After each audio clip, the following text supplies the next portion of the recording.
Your AI coding assistant just rewrote your pull request. Not because your code was wrong. Not because it spotted a bug. But because somewhere in the fine print of a product deal, someone decided your code review was also an advertising opportunity. Welcome to the new frontier of software development, where your tools may have a second job.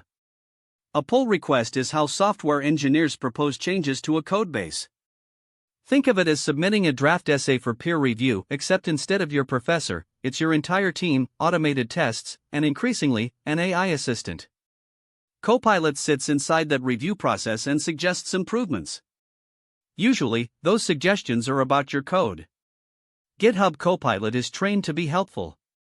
It reads context, understands intent, and auto-completes your thoughts before you've finished having them. It's like a very well-read intern who never sleeps, never complains, and is disturbingly good at guessing what you want. The key word being want, because that turns out to be a loaded concept when a corporation is doing the guessing. A developer opened their pull request and found Copilot had edited in an advertisement. Not subtle. Not buried in a comment. Just promotional content, slipped into their code contribution like a flyer tucked under a windshield wiper on a Tuesday. The developer didn't ask for it. Their team didn't need it. But Copilot, apparently, had somewhere else to be. Here's the uncomfortable question this raises: who is the AI actually working for? The model is built by Microsoft. The suggestions are generated by Microsoft. The infrastructure is paid for by Microsoft. So when Copilot makes a recommendation, it's optimizing for something, and your codebase health might not always be the only variable in that equation. Researchers call this a misalignment of principles.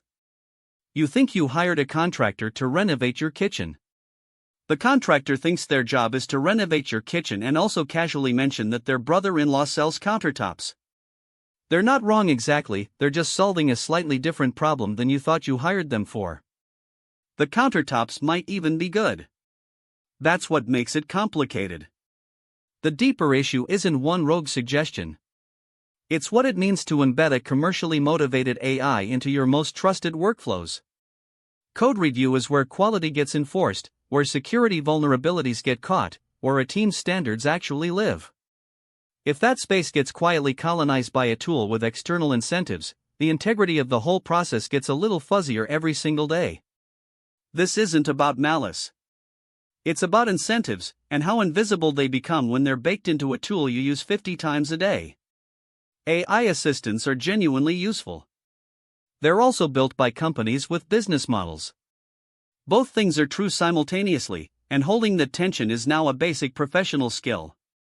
So next time you accept an AI suggestion in your code, remember that the suggestion was optimized for something, and it's worth 1 second to ask, optimized for whom?